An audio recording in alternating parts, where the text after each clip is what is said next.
welcome to the Hard Hitting channel. Today we have Behind the Scenes in the Dugout episode 2 of Justin David Rose and his journey through life. I hope you enjoyed the first episode, and this is the second episode continuing where that left off. Please hit subscribe. Don't forget, Justin David Rose. Was it for me? The Air Force Academy would seem like it's very strict. Very strict. So you would the experience would be a lot different at the Air Force than others, or maybe not. No, it was a lot. It was a lot different. The Air Force Academy experience was a lot different, and we can get into that now if you want me to. That's what we want to do, because the next question on my list was, how did the rigorous environment at the Air Force Academy shape you, both as an athlete and an individual? So the Air Force Academy, and what makes it so challenging is you have so many different dynamics going on. You got the academic side, which is top 10, university and for academics in the country. I mean, at the time it was ahead of Harvard. So, it's really hard school academically. Then you have the sports, and then you also have the military. And they're all equally as hard. A typical day for a student athlete at the Air Force Academy is much different than any student at UCF or MTSU. What's that look like? So every morning you're up by 4 a.m. Bed has to be completely made for. They're measuring the degree of the angle on the creases on your beds. You kidding me? Come No, on. I swear. Hey, they did that in my school in FAA. They would measure it. Really? Yeah, well, They would measure it. They'd flip a coin. But go ahead. Yeah, so then your bed had to be made right. Coin had to bounce on the bed. It had to, there's, and I don't remember the exact specifics, but there was a way you had to make the bed every morning. And we had to stand outside the room. The whole room was like this, though. Your toothbrush had to be facing a certain way. The shaving cream, it all had to be put in an exact specific place. And that happened at 4 a.m., the inspection. If something was off, which it was always off, they would always find something that was off. You're doing push-ups, you're reciting different military quotes. They would punish your other classmates. They would, they would make it hard. That happened at 4. Then by 6 a.m., I had to go down to the football facilities. We got a workout in, morning workout. And then back up to the dining hall, do class from 8:30 till 3. Then 3 o'clock, you're down practice film, and then practice, and then film, and then dinner, and then we had a Christian Bible study group. You get home, it's 9 o'clock, and you're starting your homework. It's 2 hours of homework, easily every night, and then you're in bed by 11:30, and you're up again at 4 a.m. Wow. So sleep was. We didn't get a lot of sleep there. Sometimes I wonder if that's the reason why I don't sleep now. I don't sleep much. Well, listen, I got a comment first of all, then I got another question to follow up with that. When you were a young boy, I don't know if you remember, but I always talked to you about doing push-ups. You remember that? Mm-hmm. And then finally, he got to Air Force Academy. He was pretty damn good at push-ups, and he had to do a hell of a lot of them, right? Every time you turn around, they want you to do push-ups. Push-ups. So I still remember, we would leave, when you're leaving your squadron, that's where you would sleep. You would leave the squadron and go to the academic hall. And we had to, as a freshman, you had to run on the outside. You were only allowed to walk on the outside pathway, right? So you didn't earn the rights yet to walk down the middle, which is like the path that makes it makes sense to walk through.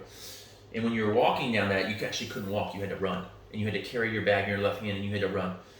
And then if you would pass an upperclassman, which is a sophomore, junior, or senior, you had to greet them, first and last name, where their hometown was, and something else. And if you didn't know it, push-ups. Oh, if you didn't know where they were from, if you didn't know where they were from, push-ups. You didn't pass many people, did you? That'd be my first strategy. So we were. Was that your strategy? We were definitely playing the game, right? We knew where they wouldn't walk and go the long ways, and I was definitely on the side of trying to avoid those guys and do anything I could to get out of the military stuff. And it definitely bit me in the butt. We can get to that later, but it's... What's the most push-ups that they ever asked you to do in one session? Oh, we were doing hundreds in a session. There was on training, usually you would pump out 25 if you didn't know someone's first and last name and where they're from. And then you would pump out 25, he'd tell you where he's from, and you have to do it and recite it back to him and then move on. But I still remember some of the training days and I forget the word they would use for it, but when they were trying to break you, we'd do hundreds. There was a guy that could do 650 straight push-ups. This teeny little guy, they were a little bit, somewhat of fake looking, just the quick ones. Yeah. But he could do so many, there's no possible way you could keep up with them. I don't know if I remember these stats, but Coach Roby told me that, look, they bring in 1,000 students each year. 1,000 students each year. But in the first year, they're lucky if they got 30% of them left. Is that right? That's correct. Yeah. So that's it. What they do is they're hard as hell on you. Now, there's one thing that always amazed me, and I forget what year it was, but as I'd go out there to Justin and visit him, 3 or 4 times, and one time he told me he has to memorize a whole page in a book, including periods and commas. What was that for? Just a regular. That was part of the. I mean, that was daily. We had to recite that type of stuff. It was. I still remember to this day. It was Major General John M. Schofield's graduation address to West Point. And so you had to memorize that? Oh yeah. I still know some of it. Did you? Well, isn't it amazing to you, or it's amazing to me, so what was going through your mind when they said, hey, memorize this whole page?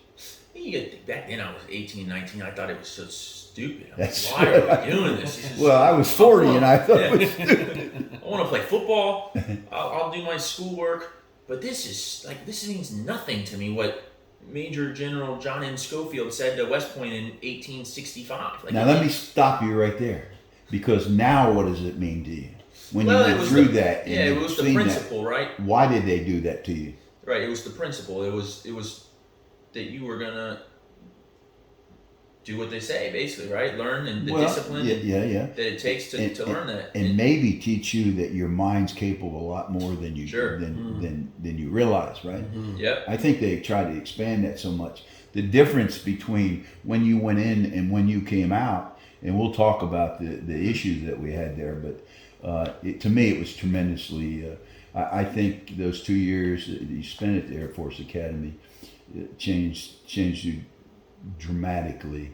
I think so too. It was very valuable. I mean, I worked my ass off in the classroom studying. I mean, first year as a freshman, you're taking calculus 2, you're taking advanced chemistries, you're taking aeronautical engineering classes, really tough stuff. And I mean, I was hitting the books for 2-3 hours a night and making 2.5 GPA, and that was better than most. And you were an A student in Nogales, weren't you? Oh yeah, straight A student. And in fact, we'll get to it in a little bit, but I transferred to 2 different colleges and never made a B at those colleges. You had all A's? I had all A's. I rested my time in college. So that's how hard 2.5. That's how hard it was. Wow. 2.5 and I didn't Air Force study it when I went to others. Yeah. Certain classes maybe, but most of them was able to show up and get it done. Yeah. But listen, you spent 3 years there, right? 3 years, yeah. So, and you made the varsity finally. You went to a bowl game. What was that bowl game you went to? So I went to the at Air Force Academy. As a freshman. I went to the Armed Forces Bowl. I got to play in that. We played against Case Keenum. Still a quarterback in the NFL today. Houston would beat him badly. Yeah, we beat him badly. But Armed Forces Bowl, it was at TCU Stadium in Dallas-Fort Worth. Now, the next turning point in your life comes at the Air Force Academy, in my opinion, and we'll touch on that. And in the promo we talked about unusual events in which I considered that was a very unusual event. But tell us a little story about how you had to leave the Air Force Academy. Sure. Well, it's a long story, and I won't get yeah, just give us. We don't need to get into all the details, but essentially, myself and a lot of my teammates, there was probably 50 teammates, freshmen up to seniors, that left one night on a weekend over Halloween to go to a hotel party. There was like an off-campus hotel party. Everyone's playing beer pong, drinking, hanging out, doing what college kids do. And I remember having a few drinks. Nothing crazy. Came back, everything was fine. A couple months go by, and I get asked if I had left base at all. I'm like, yeah, of course I've left. And like, they were insinuating, have you left like when you weren't supposed to leave? I was like, no, I didn't do that. But what are you referencing? And then they said that there were some pictures on Facebook of students at a party 4 months prior. And I was like, oh. And I'm immediately thinking, oh shoot, I was probably there. But I don't know. I didn't even, at the time, it didn't even cross my mind like what they were talking about. It was such a nothing. But eventually we all got called in and asked about it. A bunch of the kids lied because they were, no. And I pled the fifth in the beginning, which really saved me at first. But make a long story short, they recommended that all of us leave the Air Force Academy. There was underage drinking. There was drugs there was enlisted cadet members. So some of the guys had new nurses that worked on the base, and they were at the party. And nurses, enlisted women, are not allowed to fraternize with cadets. And so that was a big deal. But essentially, I got caught up in the mix, underage drinking at a party, and that was the end of me. Well, your coaches, your teachers, and several other people wrote letters to the new commandant because they had fired the commandant. And he came in, and what they do in the military is standard operating procedures, just like in the corporate world. If they bring a new boss in, it's take no prisoners, and they just scorch earth, so to speak. They're not cutting anybody any slack. Because I talked to Coach Roby, and he told me, look, this has happened many other times in the past, and they never asked any of the kids to leave. So that was a bad event in your life. The good news is that you were in the Air Force, and you had the GI Bill. So leaving didn't really hurt your scholarship any, because you're now able to go to another school, any one of your choice, and get your college paid for. So that's the good news. But what did that teach you as a person? What do you take from that? Because what this show is about in the context that we put it together is that you've had some real challenges in your life that you faced, you've overcome, and what have you learned from it? So what have you learned from that experience? Yeah, so that experience definitely had a huge impact on my life. I was disappointed. I was ashamed. I had to call my family, my grandpa, everyone, tell them that essentially I had been kicked out of school and for underage drinking. Which threw me because he never drank.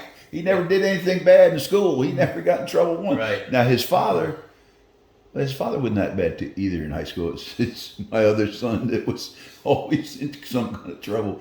But so it really shocked me. It wasn't like the part. I mean, it was just more of like a social scene for me. I'm still to this day, I'm not a big drinker. But you got to drink a little. Your business. Drink in like a social setting, or if my wife and I go on a date, I'll have a drink. But I'm not like sit at the bar and drink all the time. I don't like the effects that alcohol has on me, and I don't know. Maybe it's because of that incident that I'm like scarred from alcohol. That must have felt so unfair.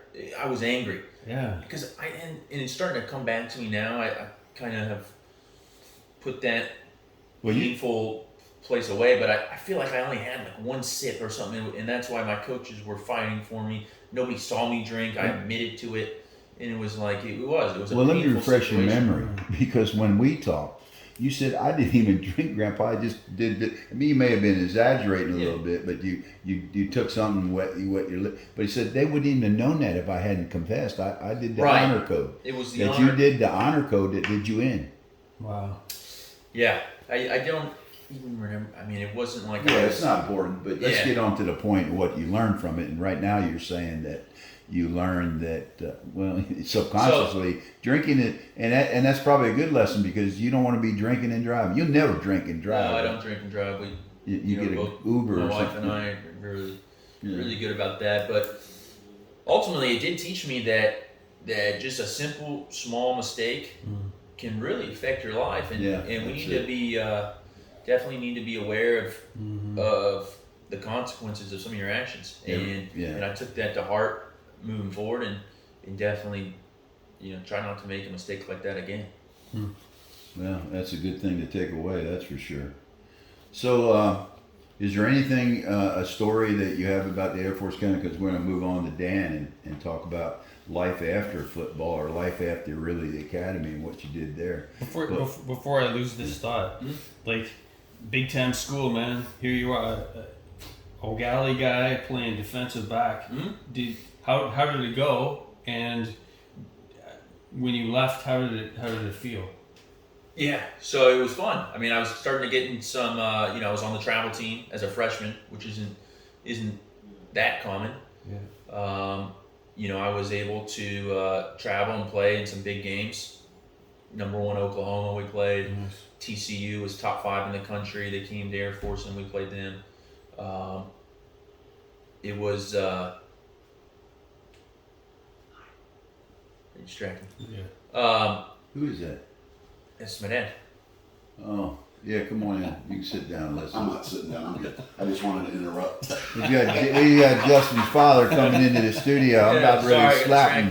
distracted. Yeah. Yeah, I can't slap him. He's too big. Get out of here. All right, I gotta go. Did I'll you see you later. Jalen? Yeah. Okay. Sorry. Yeah, it was big time football. It was fun. It was awesome.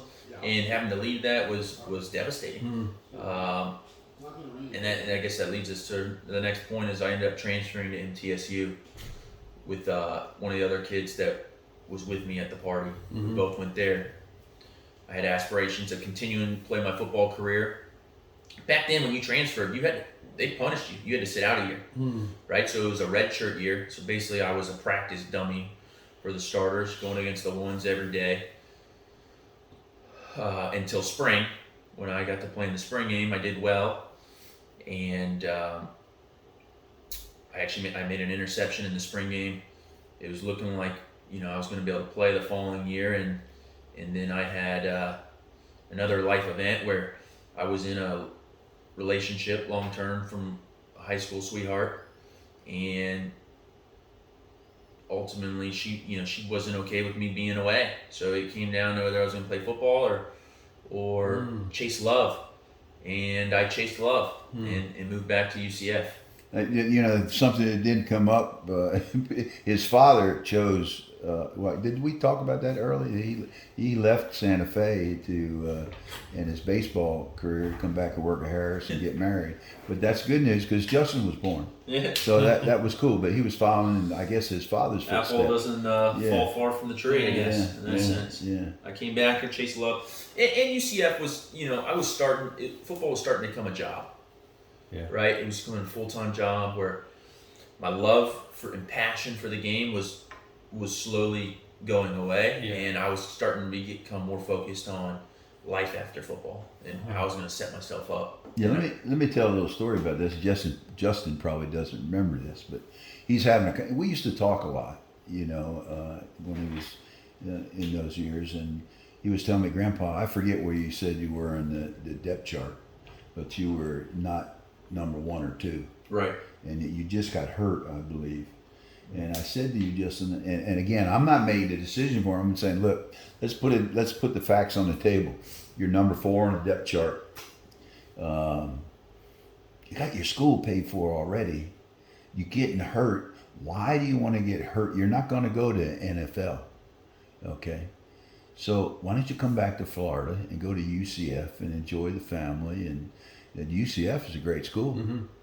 And then he made the decision, and you made that for What reason? Because you saw the same light, right? Tell me in your own words. Yeah, you remember that conversation? I do remember that conversation, and that definitely played a part in it. You know, my long-term girlfriend was there, and the relationship was on the rocks because I was away. So that played a role, and then also the network that I would be able to build upon in Orlando with my uncle Scott Rose. So he was another mentor of mine and someone I looked up to.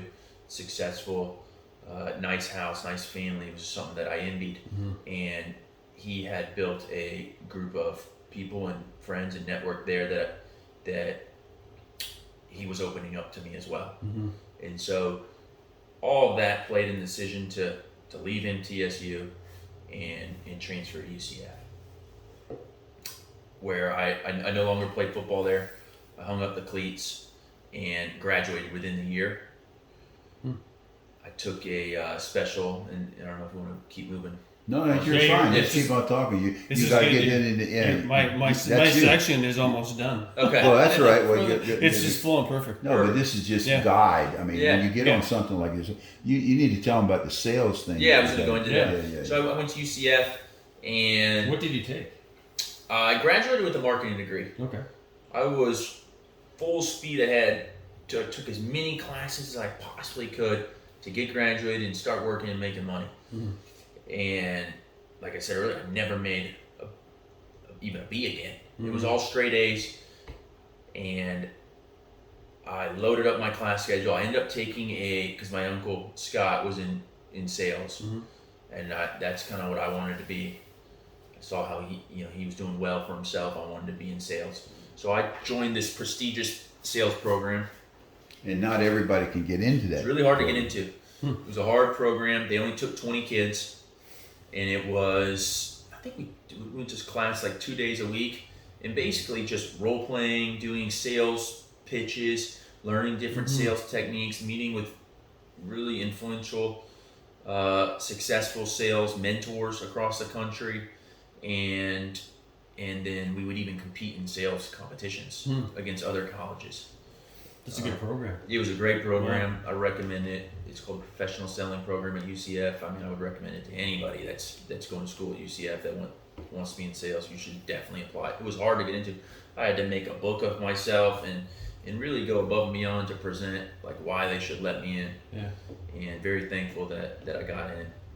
In life, that's what you have to do to get the deal anyway. You're selling yourself. Selling yourself. Yeah, it's true. Sales can be applicable in a lot of different facets of life. Well, he had a lot going for him. He did have the rose lip. Maybe that's not the right. He had a lot of the good aspects of the family genes. Let's put it that way. His father's a good talker. He's a good talker. Yeah, Justin, he's a natural at it, but he also worked at it, and that's when good things really happen.